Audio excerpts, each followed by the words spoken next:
kurang kecil sekali. Baik, Bismillahirrahmanirrahim. Assalamualaikum warahmatullahi wabarakatuh. Waalaikumsalam warahmatullahi wabarakatuh. Dan selamat siang. Ya. Di materi selanjutnya, yakni materi 4 dengan judul Resiko Keamanan Informasi Pengelolaan. Kami akan mempresentasikannya. Next.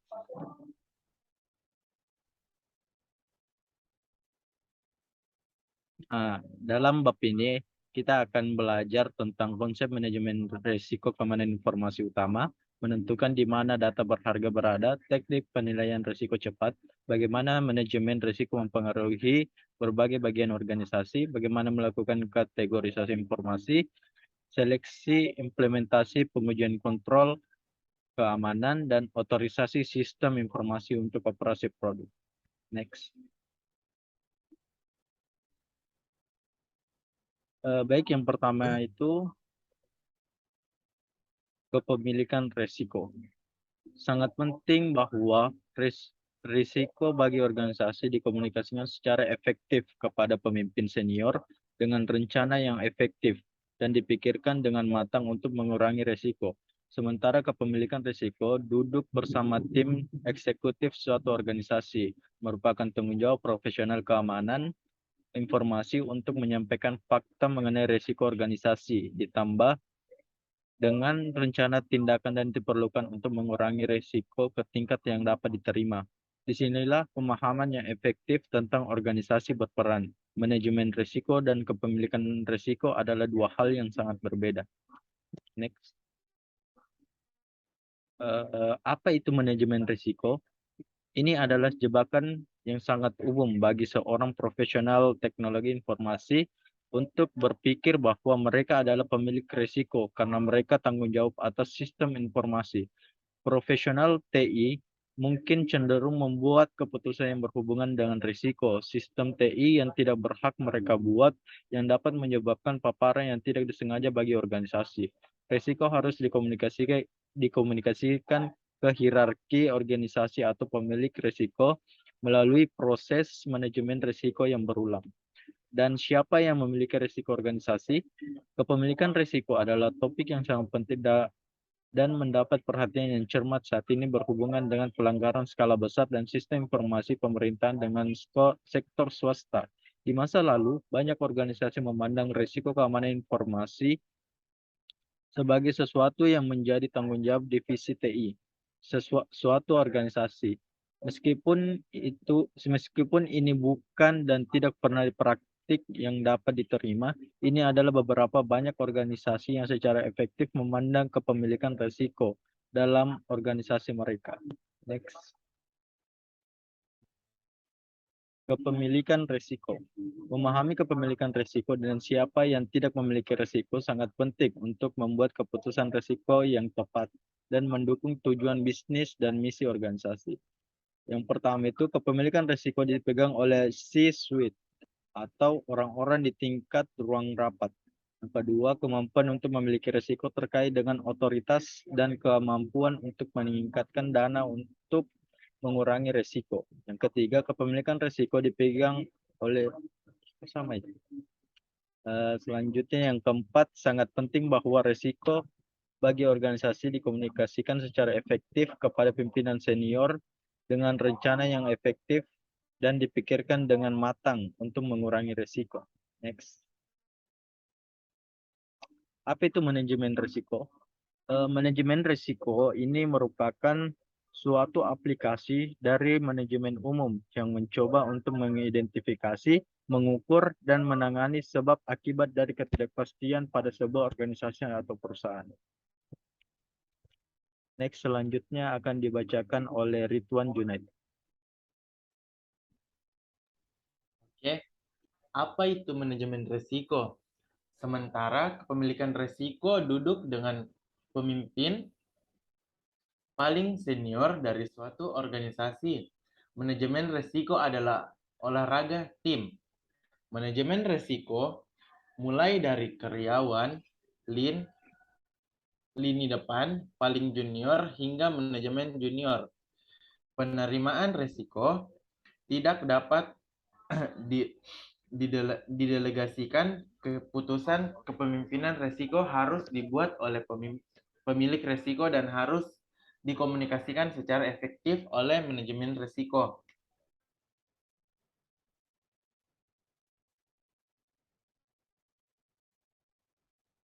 Di mana data berharga Anda? Memahami data berharga organisasi Anda adalah komponen kunci dari program keamanan informasi yang sukses. Tanpa pemahaman yang memindai tentang informasi bisnis penting organisasi Anda sebagai profesional keamanan informasi tidak akan dapat memastikan bahwa kepentingan organisasi Anda terlindungi secara memindai. Program keamanan informasi harus selaras dengan pemangku kepentingan bisnis, utama untuk membantu memahami bagian informasi yang penting, berharga dalam organisasi sehingga Anda dapat bekerja dengan tim bisnis dan teknologi informasi untuk mengamankan data. Apa yang dimiliki organisasi saya yang layak dilindungi? Keamanan informasi bukan tentang mengimplementasikan alat keamanan informasi baru.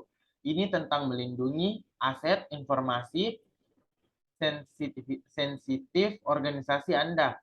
Sebagai profesional keamanan informasi, Anda harus menentukan apa yang penting bagi organisasi Anda, sehingga Anda dapat memprioritaskan aktivitas keamanan Anda. Melakukan penilaian risiko cepat. Tujuan dari penilaian risiko cepat dalam buku ini adalah untuk memberi Anda pemeriksaan denyut nadi untuk organisasi Anda. Tujuan untuk menggantikan prosedur penilaian risiko yang lebih rinci yang dijelaskan dalam bab ini. Gunakan penilaian cepat ini untuk memberi dari diri Anda dan manajemen tujuan singkat tentang seperti apa organisasi, mitra bisnis, atau vendor Anda dari presentif keamanan informasi.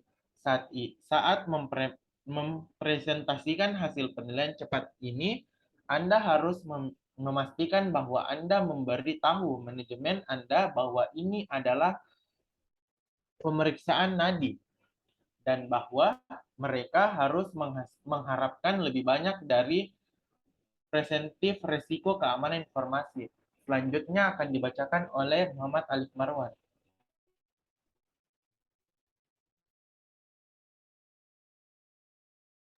Oke, terima kasih. Saya akan melanjutkan materinya. Melakukan penilaian risiko cepat. Tujuan dari penilaian risiko cepat manajemen risiko adalah aktivitas di seluruh organisasi. Mengolah risiko keamanan informasi adalah aktivitas yang sangat kompleks yang membutuhkan profesional keamanan informasi untuk terlibat secara aktif di semua aspek organisasi, mulai dari kepemimpinan organisasi tingkat atas hingga orang proses dan teknologi yang membutuhkan misi organisasi berhasil. Next. Siklus hidup manajemen risiko. Siklus manajemen risiko adalah kunci keberhasilan implementasi program keamanan informasi organisasi. Kerangka kerja manajemen risiko sebagaimana didefinisikan dalam SP 800-37 Ref 1 publikasi khusus NIS 837 revisi 1 menetapkan siklus hidup terperinci untuk identifikasi dalam pengolahan risiko untuk informasi dan sistem informasi hidup manajemen risiko. Next.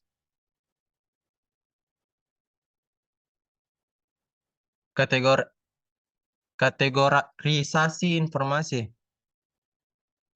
Profesional keamanan informasi harus bekerja dengan bisnis, organisasi, dan grup TI untuk mengklasifikasikan data yang digunakan oleh organisasi dengan benar agar berhasil menyelesaikan misinya. Klasifikasi data adalah langkah awal yang penting dalam membangun program keamanan informasi yang kuat. Proses melakukan latihan klasifikasi data dengan pemimpinan bisnis dalam organisasi Anda akan memungkinkan pemimpin organisasi menjadi bagian dan proses pengambilan keputusan tentang bagaimana data akan diamankan dalam organisasi dan bagaimana sumber daya akan diterapkan. Next. Langkah-langkah klasifikasi data. 1. Menentukan aset informasi organisasi. 2. Menentukan informasi organisasi dalam sistem informasi. 3. Atur data ke dalam kategori perlindungan. 4. Tetapkan nilai pada informasi Anda. Next. Menentukan aset informasi. Menentukan apa aset informasi organisasi dapat menjadi kegiatan yang cukup rumit. Seringkali ketika sebuah organisasi ingin memahami informasi mereka pergi ke IT untuk mencari jawabannya. Namun, dalam hal ini kita perlu bekerja dengan kelompok bisnis organisasi. Kelompok teknologi informasi biasanya tidak mengetahui konteks di balik data yang mereka simpan. Mereka khawatir tentang ukuran, volume penyimpanan, dan kecepatan baca atau tulis unit bisnislah yang dapat memberikan konteks di balik arti sebenarnya dari data dan mengapa data itu penting untuk difungsi. Oke, materi selanjutnya akan dibacakan oleh teman kelompok kami yang bernama Rahmat Rehan.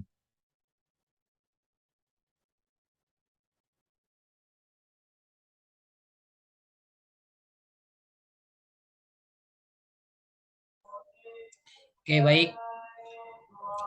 Menemukan informasi di lingkungan. Sekarang kami telah mengidentifikasi jenis informasi dalam organisasi kami. Kami perlu memahami di mana informasi ini berada dalam sistem informasi. Ada mungkin menemukan bahwa pengguna bisnis Anda mungkin tidak dapat membantu sebanyak sekarang, karena kami mulai mencari informasi dalam lingkungan TI. Namun pengguna bisnis Anda harus dapat mengarahkan Anda ke arah yang benar. Tanyakan kepada mereka dengan siapa mereka bekerja di organisasi TI saat menggunakan layanan mereka. Tanyakan kepada mereka bagaimana mereka mengakses informasi mereka dan apa jalur menuju lokasi itu. Dari perspektif pengguna bisnis, Anda dapat dengan cepat menemukan bahwa hanya ini yang dapat diberikan kepada Anda. Pada catatan positif, pengguna bisnis, Anda harus dapat memberikan tingkat detail ini. Informasi ini adalah awal yang baik. Kemudian Anda dapat kembali ke tim TI dan mulai melacak di mana informasi bisnis berada. Next. Pertimbangan penyimpangan cadangan. Penyimpanan cadangan harus dipertimbangkan saat Anda bekerja untuk mengidentifikasi lokasi data bisnis dengan sistem informasi organisasi. 1. Lingkungan penyimpanan cadangan harus dilindungi pada tingkat yang sama dengan kebutuhan informasi bisnis. 2. Lingkungan penyimpanan cadangan harus dilindungi pada tingkat yang sama dengan kebutuhan informasi bisnis. 3. Salinan cadangan yang tidak perlu harus dimusnahkan sesuai dengan kebijakan organisasi Anda. Next. Jenis opsi penyimpanan. Pertama, snapshot mesin virtual. Jenis pencadangan ini membuat salinan tepat waktu dari file disk mesin virtual ini dapat digunakan untuk memulihkan mesin virtual ke titik waktu tertentu. 2. Cadangan disk. Karena penyimpanannya tidak linear, seperti pita, file individual dapat diakses secara langsung sehingga memungkinkan waktu pemulihan yang lebih cepat. 3. Tape backup. Mekanisme penyimpanan linear yang digunakan untuk penyimpanan arsip jangka panjang. 4. Pencadangan cloud. ini memanfaatkan layanan seperti Amazon Web Service untuk menyediakan layanan pencadangan versus mekanisme pencadangan internal. Next.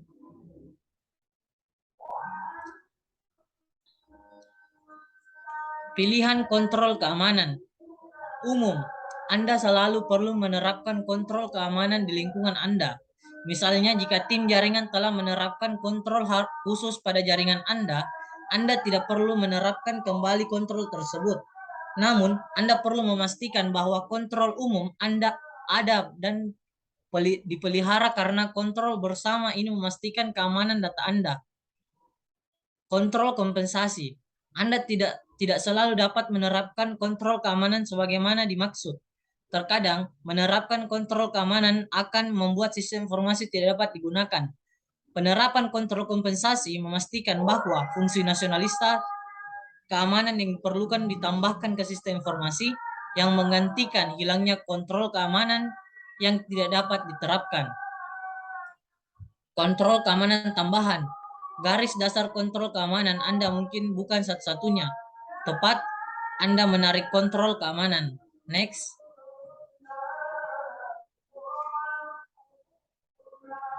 Memantau kontrol keamanan sistem informasi.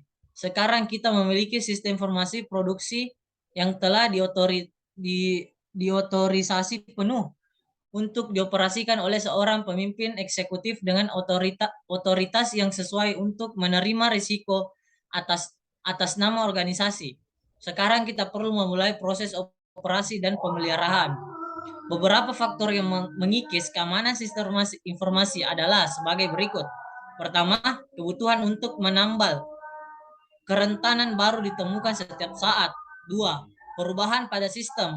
Perubahan baru, apakah itu layanan server baru, aplikasi web, atau otomatis kantor dapat membawa kelemahan baru dan karenanya beresiko bagi organisasi.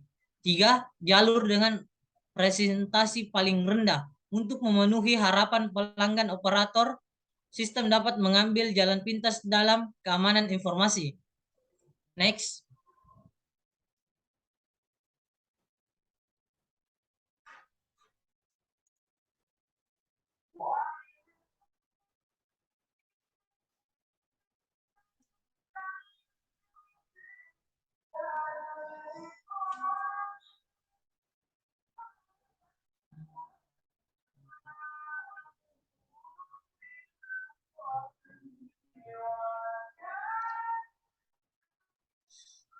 Coba